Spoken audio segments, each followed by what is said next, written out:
사랑과 은혜가 풍성하신 아버지 하나님, 하나님만이 우리의 힘이시며 피할 바이시며 우리의 생명이심을 믿습니다.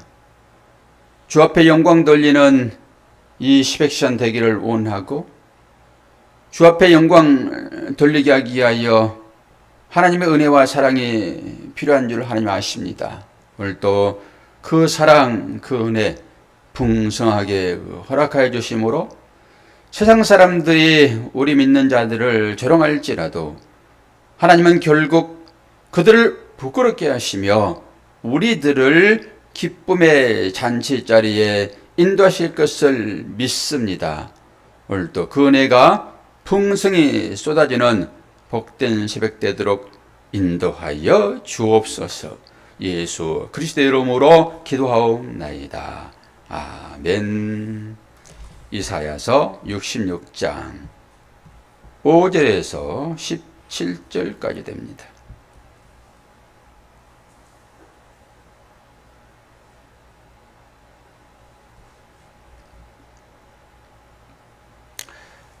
여호와의 말씀으로 말미암아 떠는 자들아, 그의 말씀을 들을지어다.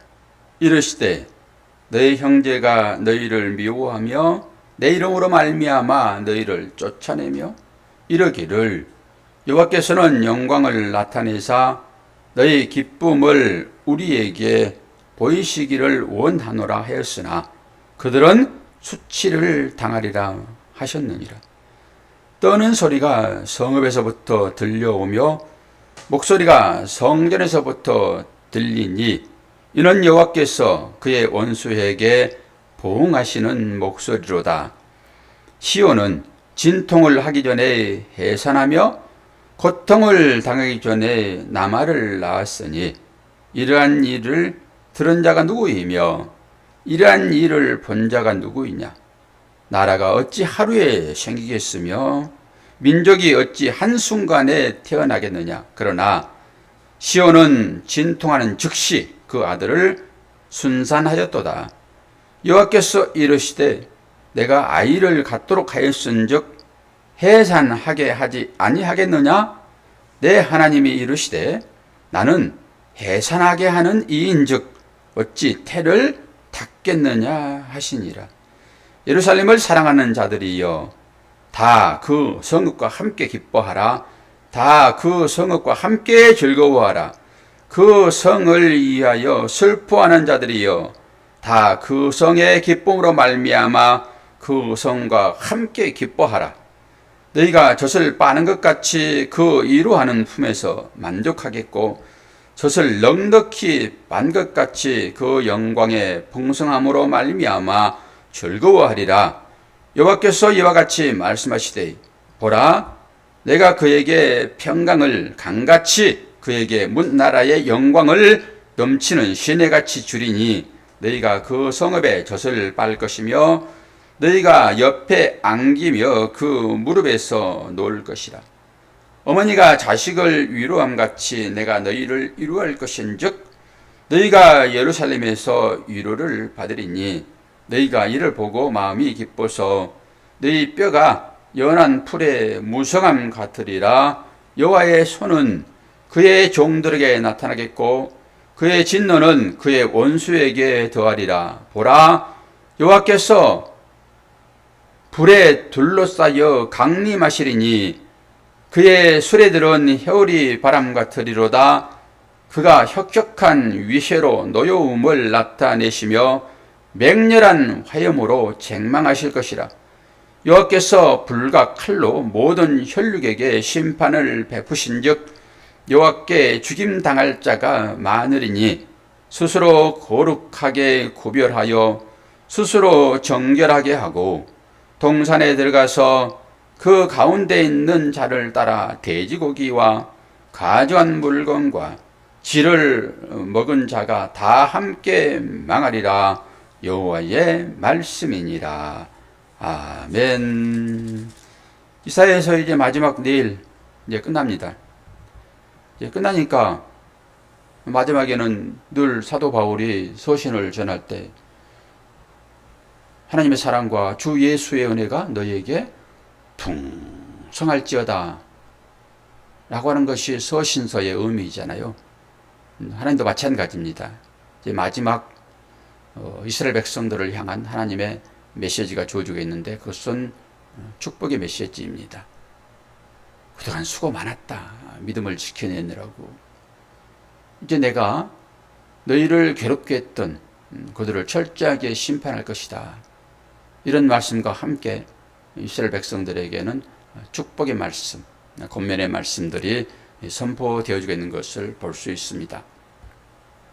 5절에서 6절 말씀을 보면은 어떤 말씀입니까? 이 장래에 대한 그 선자들의 예언의 말씀, 약속의 말씀, 그것이잖아요. 장래에 대한 거예요. 지금 당장의 삶은 이스라엘 백성들이 포로로 끌려갔고 그들이 다시 돌아와가지고 지금 성전을 건축하고 있고 지쳐가지고 나가 떨어지고 파수꾼이 성벽 위에서 둘러봤을 때 폐해된 그런 참상들을 보면서 이들이 어쩌겠냐고요. 그런데 거기에 이제 소망을 주잖아요. 너희들은 돌아올 것이고 하나님의 특별하신 인도함이 있을 것이다 라고 하는 그 믿음이요, 그 소망, 이것을 받은 사람들입니다. 그러니까 그 소망을 가지고 실제 삶은 어렵지만은 이겨내고 있는 것입니다. 그때 주위의 사람들이 그 소망을 붙잡고 인내하며 살아가는 자들을 어떻게 판단하겠냐고요. 너희들은 어떻게 지금 당장 그렇게 어렵고 그러는데, 그리고 너희들이 믿는 하나님이 너희를 팔았잖아. 그리고 돌아와서 너희들이 지금 성을 짓고 성벽을 건설하고 하는 것들은 너무 힘들잖아. 그런데 약속이 주어져서 너희들 기쁘다고? 이런 조롱섞임이 있다는 거예요. 조롱섞임이. 어떤 삶을 살 때 그런 조롱섞임이 있을까요? 이제 그걸 보셔야 한단 말이에요. 실제적으로.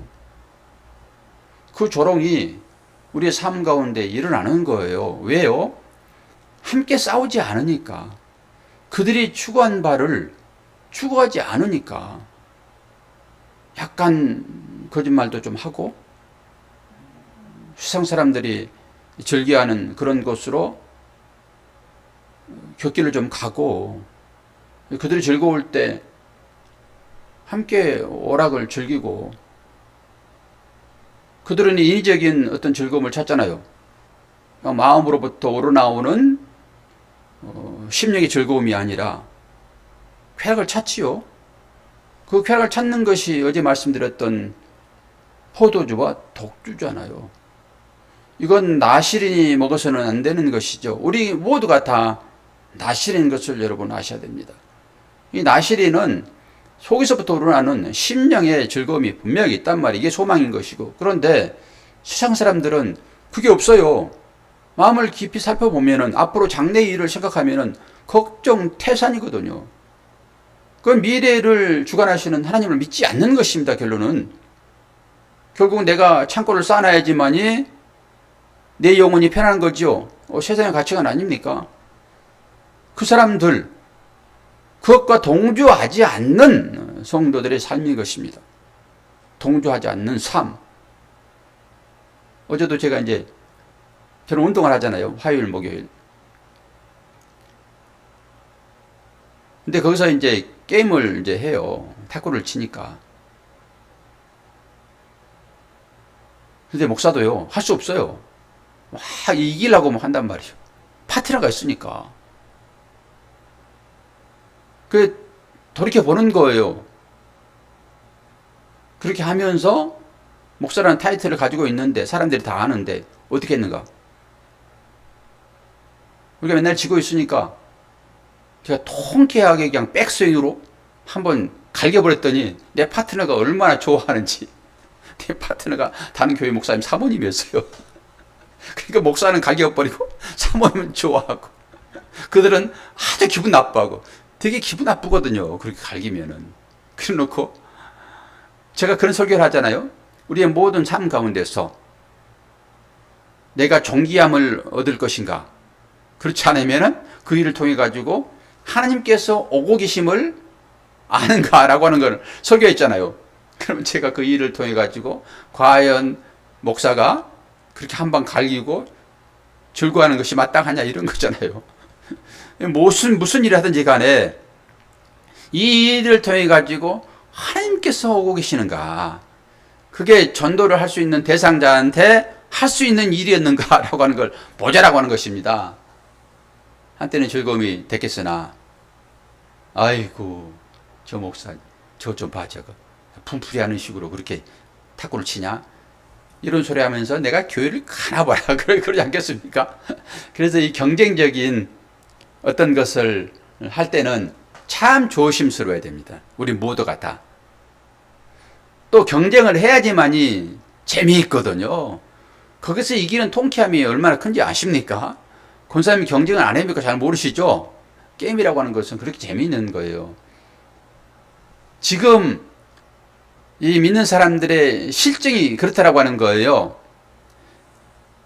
세상 사람들과 견주어서 통쾌하게 이겨버리는 그런 것이 아니라, 소리 잘 나오고 있을 거예요. 여기 불 들어가지고 있으니까.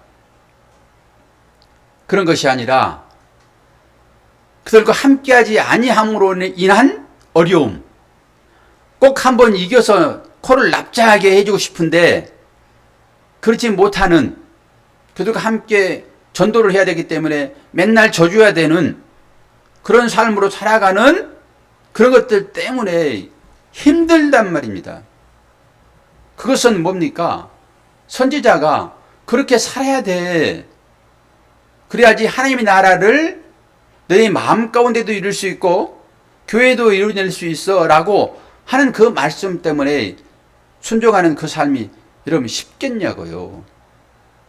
그렇게 살아가는 그 사람들을 누가복음은 어떻게 얘기하는지를 볼게요. 누가복음 6장 22절. 인자로 말미암아 사람들이 너희를 미워하며 멀리하고 욕하고 너희 이름을 악하다 하여 버릴 때에는 너희에게 뭐가 있도다예요? 복이 있도다. 우리 잘 알잖아요. 그러면서 실제 삶으로 들어가게 되면 이게 잘 안 나온다라고 하는 것이 문제인 거예요. 다시 한번 읽어드려요. 인자로 말미암아, 누구예요? 교회에 다님으로 예수를 그리스도라고 하는 그 믿음을 갖고 있음으로요. 이게 인자로 말미암아, 이것은 십자가의 삶을 삶으로 이런 거잖아요. 자기를 부인함으로 이런 거요.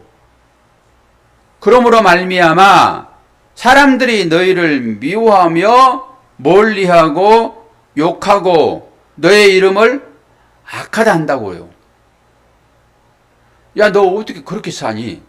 너 세상으로 보게 되면은 너 고시에 패스했고 너의 신분이 지금 판사 아니니? 판사? 아니 네가 지금 시장이잖아. 친구들이 그럴 거잖아요. 근데 너는 어떻게 그렇게, 내가 좀 어려워가지고 너의 권력을 좀 빌어서 나의 어려움을 좀 해소하고 싶은데 너 내 얘기를 이렇게 한 번도 안 들어주니? 그리고 너 내 친구 맞니? 너도 그러잖아.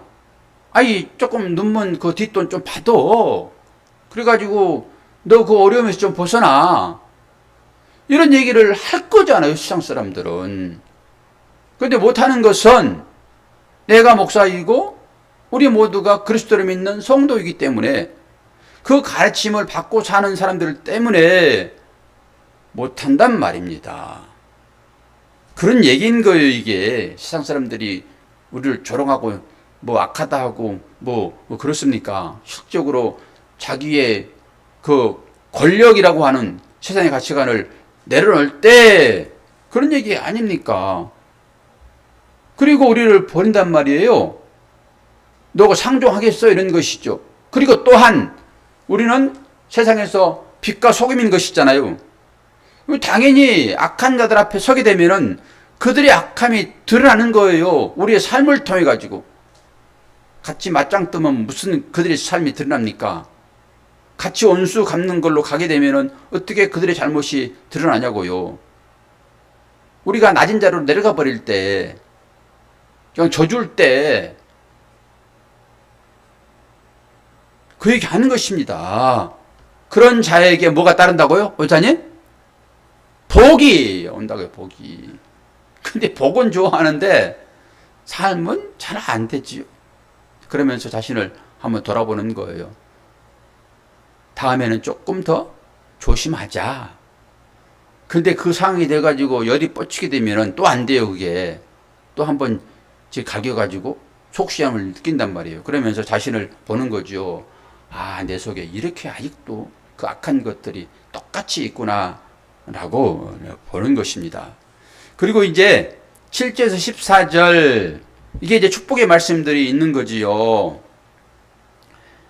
다 떠나버렸잖아요. 그리고 이제 돌아오는 것입니다. 그리고 그 황량했던 땅들이 사람들로 말미암아 많아질 거라는 거예요. 근데 그걸 누가 하신다고요? 하나님께서 그렇게 하시겠다라고 하는 내용입니다. 그 내용이에요. 근데 우리가 이제 좀 단어를 몇 개 살펴볼 건데요. 17절에 나옵니다. 17절. 이거 하나만 보고 설교를 끝내고자 해요. 오늘 마지막 말씀이잖아요. 스스로 거룩하게 구별하며 스스로 정결하게 하고 동산에 들어가서 그 가운데 있는 자를 따라 돼지고기와 가져간 물건과 쥐를 먹는 자가 다 함께 망하리라. 여호와의 말씀이라. 라고 딱 인을 쳤잖아요. 돼지고기 아시죠? 돼지 피. 우상 숭배자들의 행위인 것이잖아요. 그리고 쥐를 먹는 자. 이것도 같은 얘기예요. 쥐도 부정한 짐승이잖아요. 출애굽기에 보게 되면은 10가지 재앙 중에 이 독종이 나옵니다. 독종. 요게 이제 어디에 나오냐 그러면 사무엘상에 나오죠. 블레셋 사람들이 법궤를 뺏어갔잖아요. 그때 그 법궤를 다곤 신전에 뒀죠. 그래가지고 아침에 일어나 보니까 다곤 신이 넘어져 있는데 팔다리 목이 다 잘라져 있고, 그래서 이게 재앙이로다 라고 하면서 거기에 하나님께서 이제 병을 주는데요. 여기에 이제 쥐가 등장을 합니다. 쥐는 패스트로 옮겨요, 패스트. 그때 패스트했다 해요. 그리고 독종 있었고요. 그래가지고 이걸 해결하는 방법으로 금쥐 5과 독종 5 그 형상을 만들어서 보냅니다. 그때 등장한다고 이게요. 5이라고 하는 거 그 당시에 5방백, 5왕, 예, 그렇게 보시면 돼요. 그때 독종 등장하고 쥐 등장해요. 이들이 믿는 어떤 신들이에요. 그리고 모든 질병들은 신으로 인해서 생기는 것이다라고 하는, 하나님도 그런 방법으로 애굽의 모든 신들을 심판했잖아요. 그러니까 그 신을 금으로 만들어 가지고, 독종은 어떤 형상으로 했는지 모르겠어요. 우리가 지난번에 출애굽기 배울 때 모든 신들을 형상들을 다 봤잖아요. 개구리도 그렇고, 개구리도 몸은 사람이나 얼굴이 개구리, 이런 식으로 아마 만들었을 거란 말이에요. 그때 나옵니다. 쥐가. 그런 얘기입니다, 이게. 그러니까 우상 숭배자들의 어떤 특징적인 걸 보여주는 거예요. 너희들이 예루살렘에 들어왔으나 또다시 그런 일을 하게 되면은 이제는 영원히 벌 가운데 이제 있을 것이다. 그리고 우리들이 속 시원한 것은 한 방 스매시 먹여가지고 그럴 때 속 시원한 건 분명히 우리한테 있잖아요. 그런 것처럼 마지막에 그런 일이 있을 것이다. 우리의 원수들, 우리를 무시하고 자기들과 함께 하지 않는다라고 하면서 무시했던 모든 것들, 내가 갖고 싶었으나 갖지 못한 것들 포함될 것입니다. 우리가 지금도 그런 욕망은 분명하게 살아있는 것입니다. 우리가 실력이 딸려서 못하는 것도 많이 있으니까 그런 것들까지 뚝딱 노려가지고 멍뚱그려가지고 하나님께서 마지막에 전부 다 불쏘시개로 우리가 구들방에 들어가 있는데 우리의 구들을 덮이는 것으로 그 모든 것들을 쓰실 것이다. 이게 지옥에서 활활 타는 불 아니겠습니까? 물론 그것 자체도 성령의 불이라고 우리는 생각하고 있지만은 우리가 이제 표현하여 분명하게 제대로 이해하려고 그러면 이런 방법으로 하나님께서 하실 수밖에 없습니다. 마지막에는 그 쥐를 먹고 돼지를 먹는 그런 일을 하는 사람들, 한마디로 우상 숭배하는 자들, 하나님을 우상으로 섬기는 자들에게 주어지는 마지막 심판입니다. 여러분은 하나님 안에서 평안하니까 어떤 느낌이 있을지 모르겠으나 진짜 믿음으로 자기 욕망을 내려놓고 그 길을 걸어가는 자들에게는 이 말씀이 엄청난 위로함이 될 것입니다. 그렇지 않고 대충 섞여 살고 하는 분들에게는 그렇게 통쾌하게 여겨지지는 않을 것입니다. 그렇죠? 실제로 푸시당하고 정말 눌림당하는 그런 자들을 하나님께서 그 눌려진 것들을 다 걷어낼 때 그 즐거움이 얼마나 크겠냐고요. 지금 우리는 오늘 누가복음에서 말씀했던 것처럼 주의 이름 때문에 공고함을 당하는 것은 당연한 것이다 라는 인식이 우리 가운데 있을 때 하나님은 우리들에게 이 위로의 말씀으로 미래의 소망을 주시는 것입니다. 이 소망 붙잡고 이사야서 66장 내일 마무리를 한번 잘 해봅시다. 그런 삶이 저와 여러분의 삶이 되기를 축원합니다. 기도하겠습니다. 좋으신 아버지 하나님, 하나님의 백성들은 하나님을 찬양하며 이 땅에 소망 두지 아니하고 하나님 말씀에 순종하며 그 말씀으로 위로받을 때 하나님은 우리를 괴롭히는 모든 대적들을 소멸하신다 말씀하셨습니다. 오늘도 힘들고 어려운 삶을 하루하루 살아가며 유지하는 당신의 사랑하는 자녀들의 삶을 지켜주시고 이들이 간절한 마음으로 기도할 때 응답하여 주심으로 하나님께서 우리를 얼마나 사랑하고 지키시고 보호하시는지를 아는 복된 새벽이 되기를 소망합니다. 주 앞에 간구할 때마다 응답하여 주옵소서. 예수 그리스도의 이름으로 기도하옵나이다. 아멘.